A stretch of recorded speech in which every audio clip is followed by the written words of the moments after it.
السلام علیکم ورحمۃ اللہ تعالی وبرکاتہ نحمدہ ونصلی ونسلم علی سیدنا و مولانا محمد رسولہ النبی الامین المکین الحنین الکریم الرؤوف الرحیم وعلی آلہ الطیبین الطاہرین وصحبہ الکرام المتقین المخلصین وجمیع الاولیاء والصالحین وعلینا معهم اجمعین اما بعد فقد قال اللہ سبحانہ وتعالی فی کلامہ العظیم فاعوذ باللہ من الشیطان الرجیم بسم اللہ الرحمن الرحیم ولا تقولوا لمن يقتل فی سبیل اللہ اموات بل احیاء ولکن لا تشعرون صدق اللہ مولانا العظیم فقال اللہ سبحانہ وتعالی الی مقام آخر ان اللہ وملائکتہ یصلون علی النبی یا ایہا الذین آمنوا صلوا علیہ وسلموا تسلیما اللہم صلی علی سیدنا محمد وعلی آل سیدنا محمد وبارک وسلم۔ معزز ناظرین سامعین محترم، خطبہ مسنونہ میں نے جس آیت مبارکہ کی تلاوت کا شرف حاصل کیا ہوں، اس میں اللہ رب العالمین نے فرمایا وَلَا تَقُولُوا لِمَنْ يُقْتَلُ فِي سَبِيلِ اللَّهِ اموات، وہ لوگ جو ہماری راہ میں مارے گئے شہید ہوئے، اللہ فرماتا ہے کہ تم شہید کو مردہ نہ کہو۔ وَلَا تَقُولُوا لِمَنْ يُقْتَلُ فِي سَبِيلِ اللَّهِ اموات، کہ تم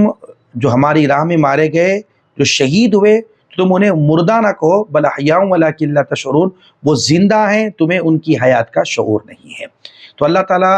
شہیدوں کے متعلق فرمایا کہ جو اللہ کی راہ میں مارے گئے، اور اللہ فرماتا ہے تم انہیں مردہ نہ کہو، شہید زندہ ہیں تمہیں ان کی زندگی کا شعور نہیں ہے۔ اور ایک مقام پہ اللہ رب العالمین نے فرمایا وَلَا تَحْسَبَنَّ الَّذِينَ قُتِلُوا فِي سَبِيلِ اللَّهِ أَمْوَاتًا بَلْ أَحْيَاءٌ عِندَ رَبِّهِمْ يُرْزَقُونَ، تم دل میں بھی گمان نہ کرو جو ہماری راہ میں مارے گئے جو شہید ہیں انہیں مردہ تم دل میں بھی گمان نہ کرو۔ کہیں پر زبانوں پہ اللہ تعالیٰ روک لگا رہا ہے، کہیں پر دل میں بھی جو شہید ہوئے ہیں شہداء کے تعلق سے انہیں مردہ دل میں بھی تصور نہ کرو، بلکہ وہ زندہ ہیں۔ بل احیاء عند ربہم یرزقون، اللہ فرماتا ہے ہم ان کو اپنی جانب سے رزق بھی عطا فرماتے ہیں۔ تو گویا ان دونوں آیتوں میں اللہ تعالیٰ نے ایک مقام پر زبانوں پر روک لگا دیا کہ جو اللہ کی راہ میں مارے گئے انہیں مردہ نہ کہو بلکہ وہ زندہ ہے، اللہ نے زبانوں پر پابندی لگا دی، زبان سے بھی انہیں تم مردہ نہ کہو۔ اور ایک مقام پہ اللہ نے فرمایا تم دل میں بھی گمان نہ کرو کہ وہ مردہ ہے، بلکہ شہید زندہ ہیں، اللہ تبارک و تعالیٰ انہیں اپنی جانب سے رزق عطا فرماتا ہے۔ ناظرین سامعین محترم، آج میں جس موضوع پر گفتگو کر رہا ہوں وہ سید الشہداء سیدنا امیر حمزہ رضی اللہ تعالیٰ عنہ کی ذات گرامی ہے۔ آئیے آپ کا نام نامی حمزہ، کنیت ابو عمارہ اور ابو یعلا، اور آپ کے جو القابات ہیں خیر الشہداء، سید الشہداء، اسد اللہ، اسد رسول اللہ،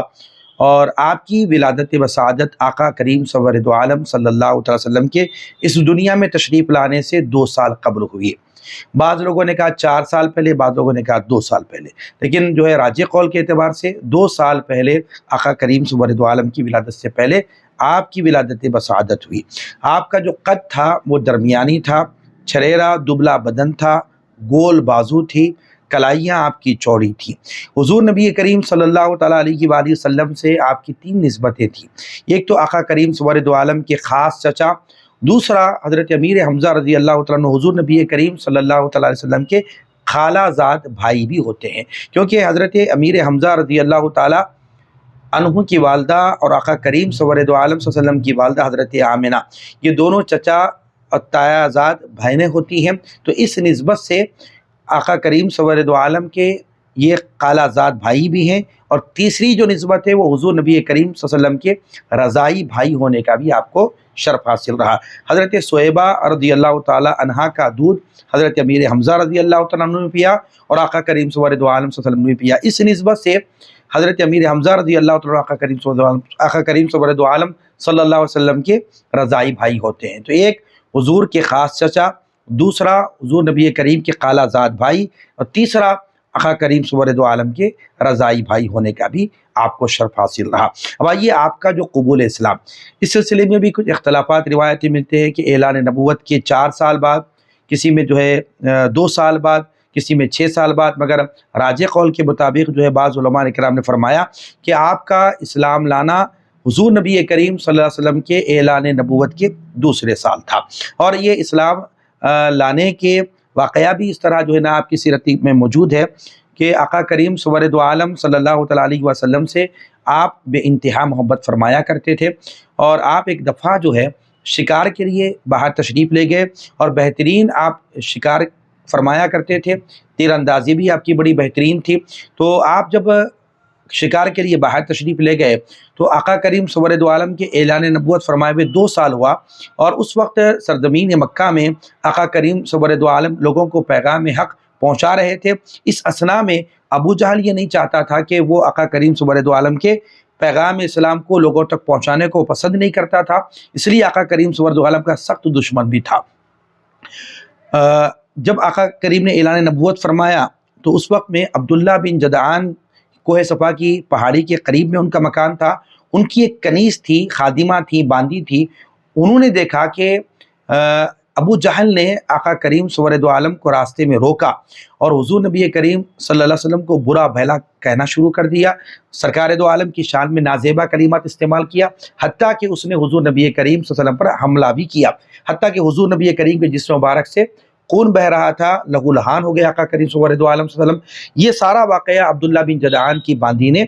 اس وقت میں دیکھا، اور اس وقت حضرت امیر حمزہ رضی اللہ تعالیٰ عنہ اسلام نہیں لائے تھے، بلکہ آپ شکار کے لیے باہر جنگل تشریف لے گئے تھے۔ جب آپ پلٹ کے واپس آئیں تو عبداللہ بن جدعان کی یہ باندی، یہ جو ہے نا خادمہ، یہ جو لونڈی تھی، وہ جو ہے حضرت امیر حمزہ رضی اللہ تعالیٰ عنہ کو آتے ہوئے دیکھا۔ حضرت امیر حمزہ رضی اللہ تعالیٰ عنہ کا یہ معمول تھا کہ جب بھی جو ہے آپ شکار وغیرہ کر کر یا باہر سفر کر کے جب مکہ المکرمہ تشریف لاتے تو پہلے آپ صحن کعبہ میں آپ حاضر ہوتے، پھر اس کے بعد اپنے دوست احباب سے گفتگو کرتے۔ آپ جس وقت صحن کعبہ میں تھے تو عبداللہ بن جدعان کی خادمہ جو باندی تھی وہ دوڑتی ہوئی گئی، حضرت امیر حمزہ رضی اللہ تعالیٰ عنہ کے ہاتھ میں تیر کمان وہ آپ کے پاس موجود تھا، جو کیونکہ آپ شکار کر کے واپس آ رہے تھے۔ اس باندی نے پورا واقعہ سنا کہ آپ کے بھتیجے حضرت محمد صلی اللہ علیہ وسلم پر ابو جہل نے ان کو برا بھلا بھی کہا، حتیٰ کہ آپ پہ حملہ ور بھی ہوا، آپ کے جسم مبارک سے خون بھی بہہ گیا۔ جب یہ بات حضرت امیر حمزہ رضی اللہ تعالیٰ عنہ سنے، آپ جو ہے غضبناک ہو گئے، آپ پر جلال طاری ہو گیا، حتیٰ کہ آپ اسی غصے کی حالت میں ابو جہل کی تلاش میں نکلے، اور ابو جہل اپنے حواریین کے ساتھ مقام پر بیٹھا ہوا تھا۔ حضرت امیر حمزہ رضی اللہ تعالیٰ عنہ وہاں پر پہنچے، آپ نے جو ہے وہ تیر کمان جو تھی آپ کے ہاتھ میں، اس سے جو ہے ابو جہل کے سر پہ مارا، اور جو ہے بہت ہی غضبناک ہوئے، اور ابو جہل سے کہا کہ دیکھ تیری یہ ہمت کہ تو نے میرے بھتیجے حضرت محمد صلی اللہ علیہ وسلم پر حملہ ور ہوا اور ان کی شان میں نازیبا کلمات استعمال کیا۔ اس وقت حضرت امیر حمزہ رضی اللہ تعالیٰ عنہ نے ابو جہل کے سامنے یہ اعلان کیا کہ دیکھ میں حمزہ بن عبد المطلب اسلام لا چکا ہوں، میرے بھتیجے کے لائے ہوئے دین کو میں قبول کر چکا ہوں، اگر تجھ میں ہمت ہے تو مجھے روک کر بتا، اگر تجھے ہمت ہے تو مجھے روک کر بتا۔ تو حضرت امیر حمزہ رضی اللہ تعالیٰ عنہ نے یہ بات کہی، اور اس وقت میں ابو جہل شرمندہ ہو گیا اپنے آپ میں، اور اس نے لوگوں کے سامنے کہا کہ ہاں میں نے ان کے بھتیجے کے شان میں نازیبا کلمات استعمال کیا تھا، اس وجہ سے یہ مجھ پر غضبناک ہو گیا اور اس نے مجھ پر حملہ ور بھی ہو گئے۔ تو لہٰذا جو ہے ابو جہل نے جس وقت اپنے ساتھیوں کے سامنے یہ بات کو وضاحت کر دی، حضرت امیر حمزہ رضی اللہ تعالیٰ عنہ آپ جو ہے اس وقت وہاں سے نکل کے اپنے گھر تشریف لا رہے تھے۔ دوران راستہ آپ اپنے آپ سے مخاطب تھے، کیونکہ اس وقت حضرت امیر حمزہ رضی اللہ تعالیٰ عنہ کا ابو جہل کے سامنے اعلان ایمان کا اعلان کرنا کہ میں ایمان لا چکا ہوں، تو اس وقت آپ کے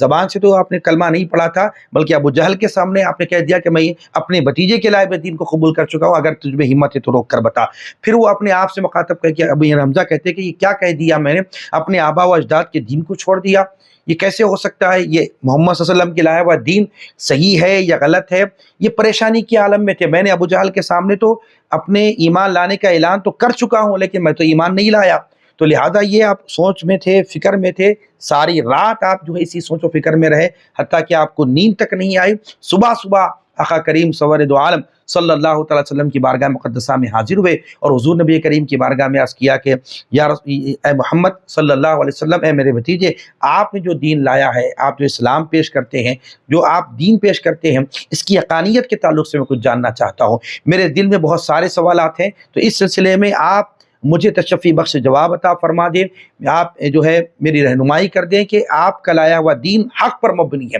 تو آقا کریم سرور عالم صلی اللہ تعالیٰ علیہ وآلہ وسلم نے آپ پر توجہ فرمائی، اور اس قدر جو ہے آپ کے نفس کا تزکیہ فرمایا، حتیٰ کہ حضرت امیر حمزہ رضی اللہ تعالیٰ عنہ جب اسلام کی حقانیت کو جب آپ نے سمجھا، اس وقت ہی حضور نبی کریم کی بارگاہ میں کھڑے رہ کر عرض گزار ہوئے کہ میں دل کی گہرائیوں سے گواہی دیتا ہوں کہ آپ سچے ہیں، میں آپ کے لائے ہوئے دین کو قبول فرماتا ہوں۔ اور آقا کریم صلی اللہ علیہ وسلم کی دست مبارک پر حضرت امیر حمزہ رضی اللہ تعالیٰ عنہ نے اسلام کو قبول فرمایا۔ تو ناظرین سامعین محترم، اس وقت حضرت امیر حمزہ رضی اللہ تعالیٰ عنہ کا ایمان لانا اور اسی کے 3 دن بعد حضرت عمر بن خطاب رضی اللہ تعالیٰ عنہ کا ایمان لانا۔ یہ 2 ایسی شخصیات تھیں کہ مکۃ المکرمہ کے بڑے بڑے کفار، بڑے بڑے قریش مکہ ان سے ڈرتے تھے، تو ایسے جری، ایسے بہادر، ایسے طاقتور وہ جو 2 شخصیات تھی، ایک حضرت امیر حمزہ رضی اللہ تعالیٰ عنہ، دوسرا عمر بن خطاب رضی اللہ تعالیٰ عنہ، ان دونوں کا اسلام لانا مسلمانوں کے لیے اتنا اطمینان بخش اور اتنا سکون ہوا، اور اسلام کو ایسی قوت و طاقت ملی کہ پھر اسلام تیزی کے ساتھ جو ہے پھیلنا شروع ہوگا۔ تو لہذا ناظرین سامعین محترم، حضرت امیر حمزہ رضی اللہ تعالیٰ عنہ، حضرت عمر بن خطاب رضی اللہ تعالیٰ عنہ سے اسلام کو ایسی تقویت مل گئی، مسلمانوں کو بہت اطمینان ہوا، ان کے دلوں کو سکون ملا کہ ایسی بڑی بڑی شخصیات اب اسلام کی طرف آ رہی ہیں۔ تو سبحان اللہ، تو حضرت امیر حمزہ رضی اللہ تعالیٰ عنہ آپ نے اسلام قبول کیا، اور آقا کریم صلی اللہ علیہ وسلم اپنے چچا سے بہت بے انتہا محبت فرمایا کرتے تھے۔ حضرت عبداللہ ابن عباس رضی اللہ تعالیٰ عنہ سے روایت ہے، حضور نبی کریم صلی اللہ علیہ وسلم کی اپنی چچا سے محبت دیکھیے کہ آپ فرماتے ہیں، آقا کریم صلی اللہ علیہ وسلم فرماتے ہیں کہ آپ نے حضور نبی کریم نے فرمایا کہ میں جنت میں پچھلی رات جنت میں داخل ہوا اور دیکھا کہ حمزہ کو میں نے دیکھا وہ اپنے دوستوں کے ساتھ جنت میں موجود تھے۔ سبحان اللہ، یہ روایت کے اندر آقا کریم صلی اللہ علیہ وسلم فرماتے ہیں، اس کے راوی حضرت عبداللہ بن عباس رضی اللہ تعالیٰ عنہ۔ اور اسی طرح حضور نبی کریم فرماتے ہیں کہ میں پچھلی رات جنت میں داخل ہوا اور میں نے دیکھا کہ جعفر طیارہ فرشتوں کے ساتھ ہوا میں اڑ رہے ہیں، اور میں نے امیر حمزہ میرے چچا حمزہ کو دیکھا، وہ جو ہے تخت پر ٹیک لگائے بیٹھے ہیں۔ تو سبحان اللہ، یہ 2 روایات سے حضرت امیر حمزہ رضی اللہ تعالیٰ عنہ کا حضور نبی کریم سے محبت کا اندازہ دیکھیے، اور آقا کریم صلی اللہ علیہ وسلم کا اپنی چچا سے محبت کا معاملہ دیکھیے۔ حضور نبی کریم فرماتے ہیں کہ میں پچھلی رات جنت میں داخل ہوا اور حمزہ کو میں نے جو ہے نا اپنے ساتھیوں کے ساتھ جنت میں دیکھا، اور ایک روایت فرماتے ہیں میں نے جنت میں امیر حمزہ کو دیکھا، اپنے چچا حمزہ کو دیکھا، وہ تخت پر ٹیک لگائے بیٹھے ہوئے ہیں۔ تو آقا کریم صلی اللہ علیہ وسلم کی زبان سے اپنے چچا کے فضائل دیکھیے آپ، حضور نبی کریم نے یہ اپنے چچا کے فضائل کو بیان فرمایا۔ اسی طرح ایک روایت میں کہ ایک انصاری صحابی، جانثار صحابی آقا کریم صلی اللہ علیہ وسلم کی بارگاہ میں حاضر ہوئے، اور حاضر ہو کے عرض کیا کہ یا رسول اللہ، مجھے ایک لڑکا تولد ہوا ہے اور اس کا کیا نام رکھوں میں؟ حضور نبی کریم کی بارگاہ میں انہوں نے نام کی تجویز کے لیے آقا کریم کی بارگاہ میں حاضر ہوئے، حضور کی بارگاہ میں پوچھا کہ یا رسول اللہ میں کون سا نام رکھوں؟ حضور نبی کریم سے نام کی تجویز ہوئی، تو آقا کریم صلی اللہ علیہ وسلم نے فرمایا کہ میں اپنے چچا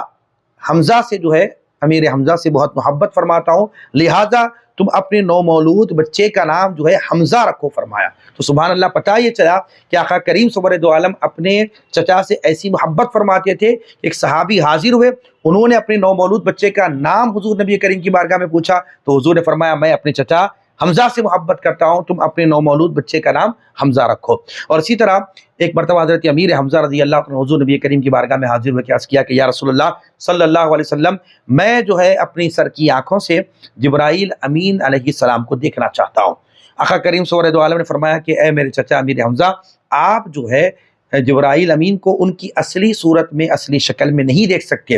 آپ کے چچا کا بہت اصرار ہوا، حتیٰ کہ آقا کریم صلی اللہ علیہ وسلم نے فرمایا ہے میرے چچا ٹھیک ہے آپ یہاں بیٹھ جائیے۔ جب حضرت امیر حمزہ رضی اللہ تعالیٰ عنہ بیٹھ گئے تو اس وقت میں حرم میں یعنی ایک خاص مقام تھا لکڑی کا، جہاں پر حضرت جبرائیل امین علیہ السلام اترا کرتے تھے۔ جس وقت حرم میں جو ہے نا نصب شدہ وہ جو لکڑی پر جبرائیل امین علیہ السلام اترے، اس وقت آقا کریم صلی اللہ علیہ وسلم نے اپنے چچا کو فرمایا کہ اے چچا اپنے سر کو اٹھائیے، دیکھیے جبرائیل امین علیہ السلام تشریف لا چکے ہیں۔ تو اس وقت جبرائیل امین علیہ السلام اپنی اصلی صورت میں تشریف لائے تھے۔ امیر حمزہ رضی اللہ تعالیٰ عنہ نے صرف حضرت جبرائیل امین علیہ السلام کے صرف قدوم مبارک کو دیکھے، اور اس کو بھی جو ہے نا آپ نے مشاہدہ کیا، جو ہی آپ نے قدوم مبارک کو دیکھا گر کے بے ہوش ہو گئے۔ تو فقط جو ہے جبرائیل امین علیہ السلام کو اپنی اصلی صورت میں دیکھنے کی آپ کی خواہش تھی، رسول پاک صلی اللہ علیہ وسلم نے جو ہے ان کی اس خواہش کو بھی پوری فرمایا۔ جبرائیل امین علیہ السلام کے قدوم مبارک کو حضرت امیر حمزہ رضی اللہ تعالیٰ عنہ نے مشاہدہ فرمایا۔ تو سبحان اللہ، یہ حضرت امیر حمزہ رضی اللہ تعالیٰ عنہ کے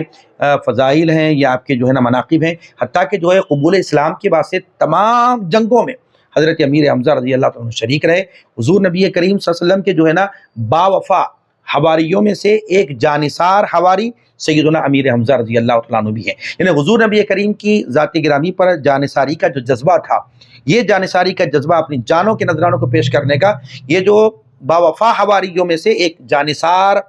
حواری حضرت امیر حمزہ رضی اللہ عنہ، حضور نبی کریم کی ذات گرامی پر جانوں کے نذرانہ پیش کرنے والے جو شخصیات ہیں، ان میں سے انہی اصحاب میں سے حضرت امیر حمزہ رضی اللہ تعالیٰ عنہ کا بھی شمار ہوتا ہے۔ حضور نبی کریم کے باوفا حواریوں میں سے حضرت ابوبکر صدیق رضی اللہ تعالیٰ عنہ ہے، حضرت عمر رضی اللہ تعالیٰ عنہ ہے، حضرت عثمان رضی اللہ تعالیٰ عنہ، حضرت علی بن ابی طالب رضی اللہ تعالیٰ عنہ ہے، حضرت امیر حمزہ رضی اللہ تعالیٰ عنہ، حضرت جعفر رضی اللہ تعالیٰ عنہ، حضرت عبیدہ بن جراح رضی اللہ تعالیٰ عنہ، حضرت عثمان بن مظعون رضی اللہ تعالیٰ عنہ، حضرت عبد الرحمن بن عوف رضی اللہ تعالیٰ عنہ، حضرت سعد بن ابی وقاص رضی اللہ تعالیٰ عنہ، حضرت طلحہ بن عبید اللہ رضی اللہ عنہ، حضرت زبیر بن عوام رضی اللہ تعالیٰ۔ ان مخلص جانثار صحابیوں نے ہر موقع پر آقا کریم صلی اللہ علیہ وسلم کی بارگاہ میں حاضر رہے اور جو ہے حضور نبی کریم کے لیے اپنی جانوں کے نذرانوں کو پیش کرنے کے لیے کبھی پیچھے نہیں ہٹے۔ انہی جو حضور نبی کریم کے باوفا حواریوں میں سے ایک جانثار حواری سیدنا امیر حمزہ رضی اللہ تعالیٰ عنہ کی ذاتی گرامی ہے۔ اگر آپ دیکھیں گے کہ جنگ بدر کو اگر آپ مشاہدہ کریں گے تو پتہ چلے گا کہ 2 ہجری میں یہ جنگ بدر ہوئی اور 3 ہجری میں پھر جنگ احد ہوئی۔ اب آپ دیکھیں گے کہ جنگ بدر میں حضرت امیر حمزہ رضی اللہ تعالیٰ عنہ نے جانثاری کا جو مظاہرہ فرمایا، اپنے سر پر جو ہے آپ مرغ کی جو کلگی کو سجا کر آپ دونوں ہاتھوں سے تلوار چلاتے ہوئے اور کئی کفار کو آپ نے واصل جہنم فرمایا۔ جنگ بدر کے بعد کفار قریش جو ہے اس کے بدلے کے لیے پھر جنگ احد رونما ہوئی۔ اب آئیے حضرت امیر حمزہ رضی اللہ تعالیٰ عنہ کی شہادت اور جنگ احد کا کچھ میں پس منظر اور اس کا واقعہ میں آپ کے سامنے رکھتا چلوں گا۔ ناظرین سامعین محترم، 3 ہجری میں جو ہے جنگ احد ہوئی اور اس میں مسلمانوں کی تعداد 1000 سے کم تھی اور جبکہ کفار قریش کی تعداد جو ہے وہ تقریباً 3200 تھی، اور اسلام کے جو سپہ سالار آقا کریم سرور عالم صلی اللہ تعالیٰ علیہ وآلہ وسلم اور حضرت امیر حمزہ رضی اللہ تعالیٰ عنہ ہے، اور یہ کمانڈر کی حیثیت سے اس قدر جو کفار مکہ کی طرف سے، کفار قریش کی طرف سے ابو سفیان تھے اور خالد بن ولید تھے، یہ دونوں بعد میں اسلام قبول کر چکے ہیں۔ ناظرین سامعین محترم، اس میں جو ہے نا شہادتیں ہونے والی 70 اصحاب جنگ احد میں جامع شہادت کو نوش فرمایا، اس میں تقریباً کا تعلق قبیلہ انصار سے تھا، اور 27 ہلاکتیں ہوئی ہے کفار قریش کی طرف سے۔ اب آئیے آپ کی شہادت کے متعلق یہ بات آپ کے سامنے رکھتا چلوں گا۔ جنگ احد میں حضرت امیر حمزہ رضی اللہ تعالیٰ عنہ نے جو جانثاری اور جو شجاعت آپ نے جو ہے نا جنگ احد کے میدان میں آپ نے فرمائی ہے، دیکھیے مسلمانوں کی تعداد 1000 سے کم، جبکہ کفار قریش کی جو تعداد تھی وہ تقریباً 3000 سے زائد تھی، لیکن اس کے باوجود بھی اسلام کی خاطر نبی کریم صلی اللہ علیہ وسلم کی محبت میں اصحاب رسول صلی اللہ علیہ وسلم کے اگر جذبے کو دیکھا جائے کہ وہ 1000 ہیں، لیکن اسلام کے لیے آقا کریم صلی اللہ علیہ وسلم کے لیے وہ مرنے مارنے کے لیے، ختم ہونے کے لیے تیار ہیں۔ وہ جذبہ صحابہ کرام رضوان اللہ تعالیٰ اجمعین کا جنگ بدر کے میدان میں ہو، احد کے میدان میں ہو، یہ دیکھا جا سکتا ہے۔ ان میں سے حضرت امیر حمزہ رضی اللہ تعالیٰ کی جانثاری اور بہادری کا معاملہ یہ ہے۔ ناظرین سامعین محترم، جنگ بدر میں جب کفار قریش کو جو ہے ایک بہت بڑی شکست ہوئی اور انہیں اس کے بدلے کے لیے جو ہے جنگ احد کا معاملہ درپیش ہوا، اور اس وقت میں پہلے سے ہی جو ہے یہ معاملہ طے پایا کہ حضرت امیر حمزہ رضی اللہ تعالیٰ عنہ کو شہید کیا جائے۔ آپ کو ٹارگٹ کا، شہادت کا جو پہلے سے ہی ٹارگٹ کیا گیا تھا، کیونکہ جنگ بدر میں ایک شخص تھے جو بعد میں اسلام قبول فرمایا، تو ان کے چچا کو اس وقت میں امیر حمزہ رضی اللہ تعالیٰ عنہ نے واصل جہنم کیا تھا بدر کے میدان میں۔ ان کے بھتیجے نے کہا تھا کہ میں اپنے چچا کا بدلہ جو ہے رسول پاک کے چچا امیر حمزہ کی شہادت سے لینا چاہتا ہوں۔ تو گویا جو ہے اس وقت میں اس شخص نے حضرت وحشی، کیونکہ آپ اسلام قبول نہیں کیے تھے، لیکن جنگ احد میں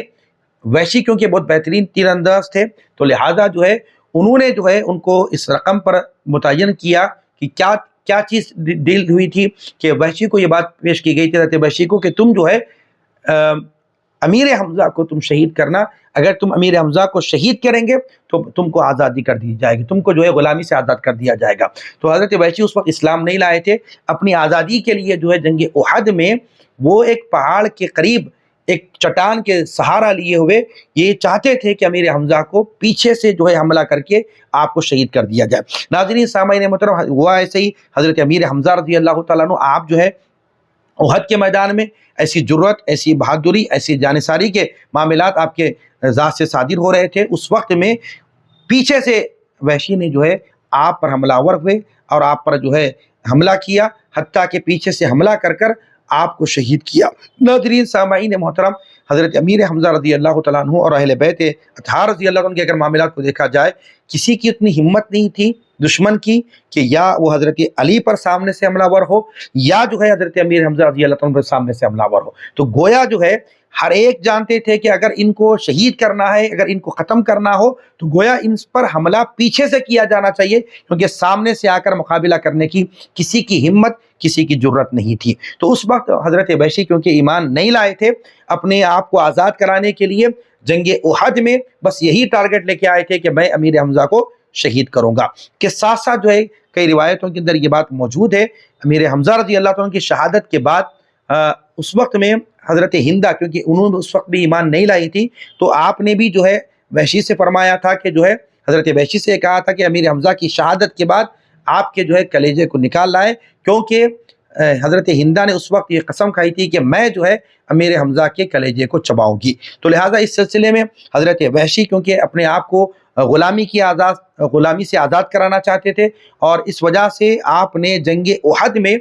آقا کریم صلی اللہ علیہ وسلم کے محبوب چچا حضرت امیر حمزہ رضی اللہ تعالیٰ عنہ پر پیچھے سے حملہ آور ہوئے، حتیٰ کہ آپ کے وار کی وجہ سے حضرت امیر حمزہ رضی اللہ تعالیٰ عنہ زمین پر آ گئے، حتیٰ کہ جو ہے آپ جام شہادت کو نوش فرمایا۔ حتیٰ کہ یہ روایتوں کے اندر یہ بات ہی موجود ہے، اگرچہ کہ ضعیف حدیث سے بھی اگر یہ روایت ہے، تو امیر حمزہ رضی اللہ تعالیٰ عنہ کی شہادت کے بعد حضرت وحشی نے آپ کے اعضاء، یعنی آپ کے آنکھ اور آپ کے ناک اور آپ کے کان وغیرہ جو ہے اس طرح کاٹا گیا اور آپ کے جو ہے کلیجے کو باہر نکالا گیا، حتیٰ کہ حضرت ہندہ کے سامنے جب یہ چیز کو پیش کیا گیا تو روایتوں کے اندر یہ بات موجود ہے، سیرت کے اندر یہ بات میں ملتی ہے کہ حضرت ہندہ نے اس وقت میں جو ہے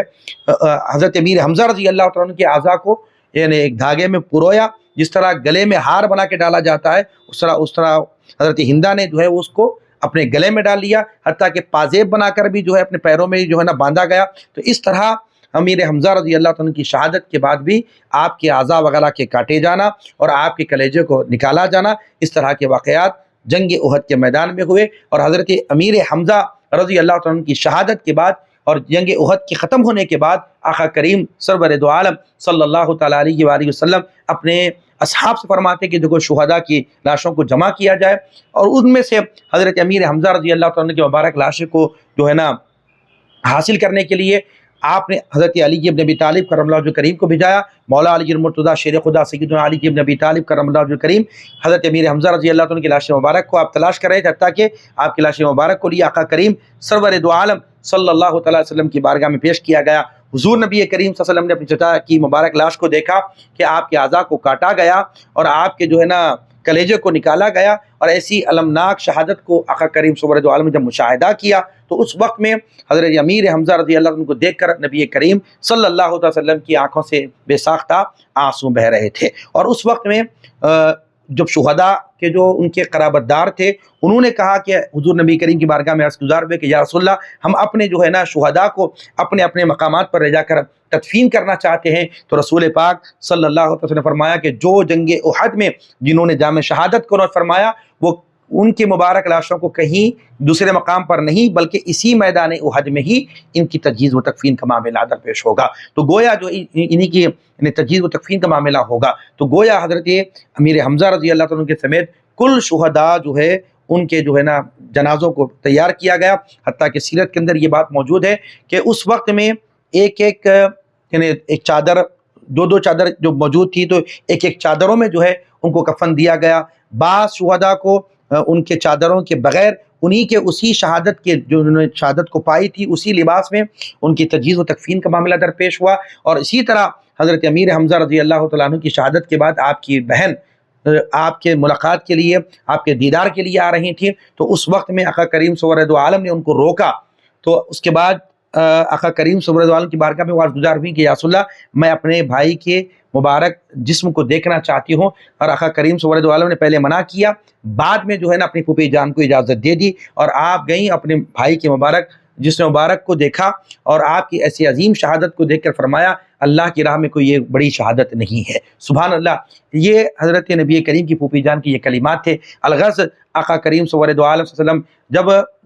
تمام شہداء ان کی جنازے کے لیے سب سے پہلے حضرت امیر حمزہ رضی اللہ تعالیٰ عنہ کا جب جنازہ سامنے لایا گیا، آقا کریم صلی اللہ علیہ وسلم کی آنکھوں سے بے ساختہ آنسو بہ رہے تھے، اور روایت کے الفاظ آقا کریم صلی اللہ علیہ وسلم نے فرمایا یا حمزہ یا عم رسول اللہ واسد اللہ واسد رسولہ یا حمزۃ یا فاعل الخیرات یا حمزۃ یا کاشف الکربات یا حمزۃ یا ذبا عن وجہ رسول اللہ صلی اللہ علیہ وسلم، یعنی اے حمزہ،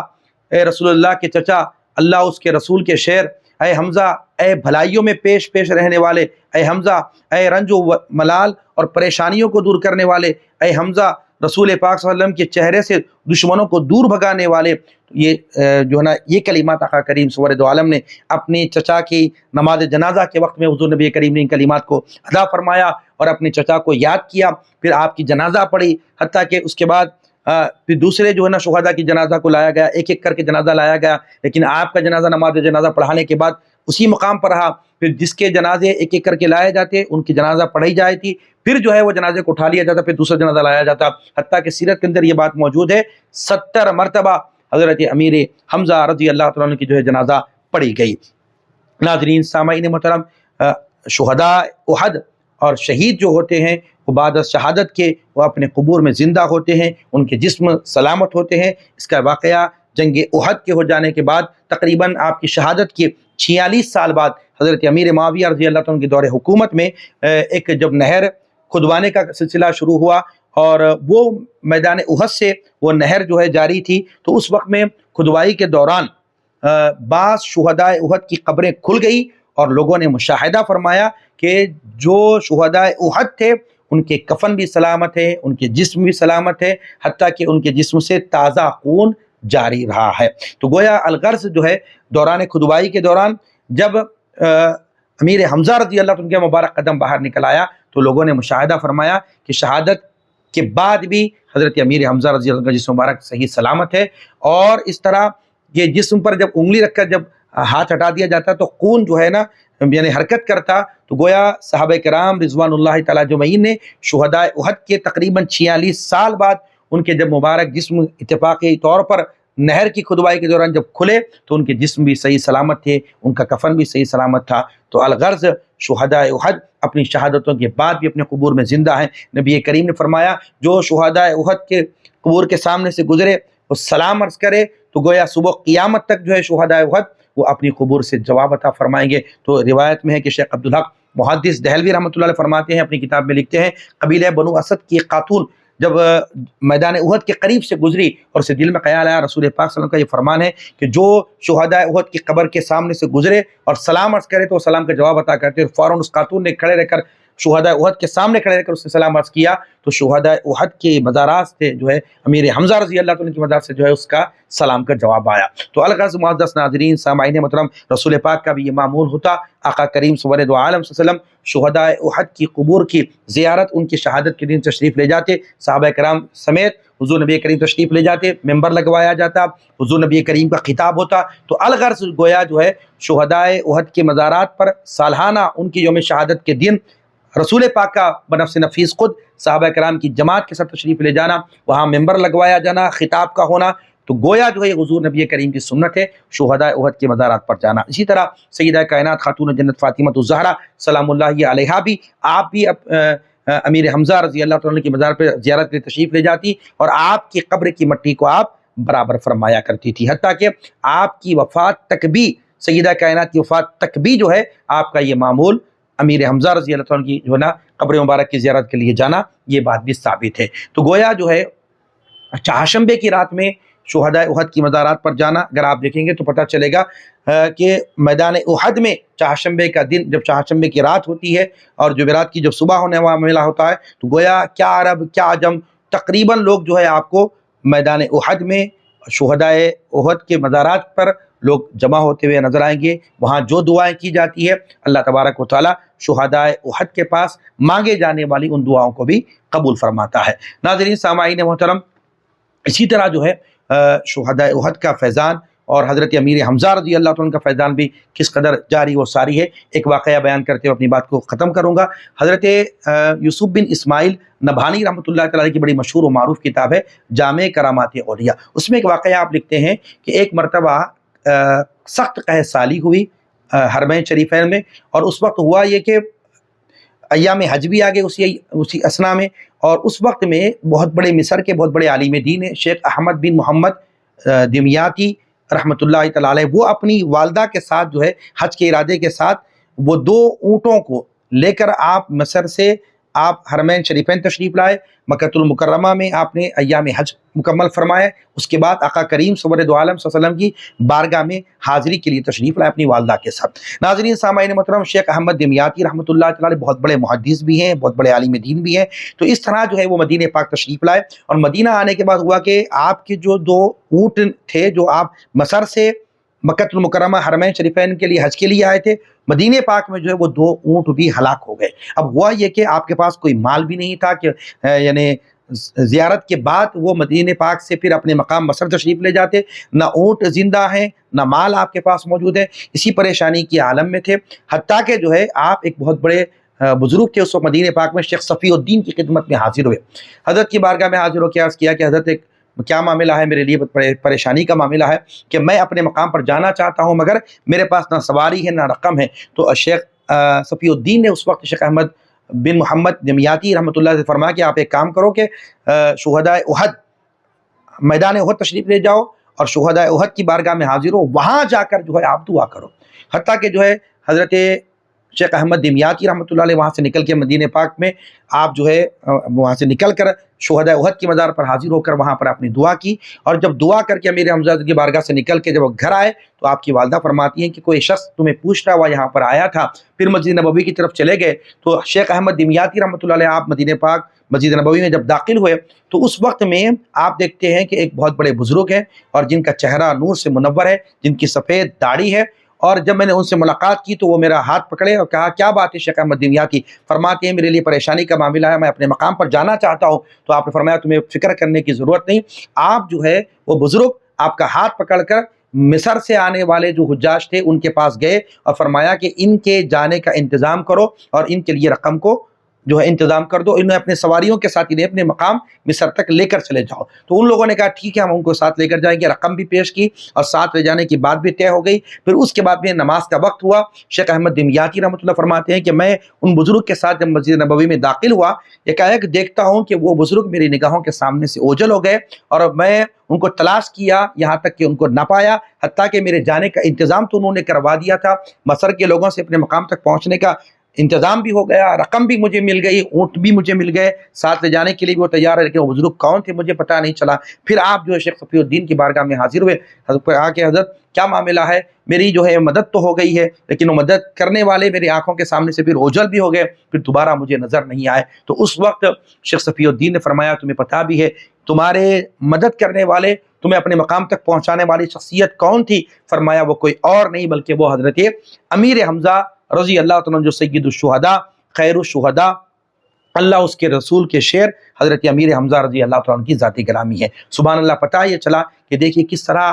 آج بھی آپ کس طرح لوگوں کی جو ہے مدد فرماتی ہیں حضرت امیر حمزہ رضی اللہ تعالیٰ عنہ۔ تو وہ ہمیں چاہیے کہ آقا کریم سرور دو عالم کے یہ چچا سرکار دو عالم جن سے بے انتہا محبت فرماتے تھے، ان کی جو ہے نا شہادت کو ہمیں یاد رکھنا چاہیے، ان کی خدمات کو ہمیں یاد رکھنا چاہیے، اور ان کی جو جانثاری جو ان کی قربانی ہے ہمیں انہیں یاد رکھنا چاہیے۔ اللہ رب العالمین کی بارگاہ میں دست دعاؤں، پروردگار عالم ہم سب کو میرے مولا سیدنا امیر حمزہ رضی اللہ تعالیٰ سے محبت فرمانے اور آپ کی تعلیمات پر عمل کرنے کی توفیق عطا فرما۔ وما علینا الا البلاغ، وآخر دعوانا ان الحمد للہ۔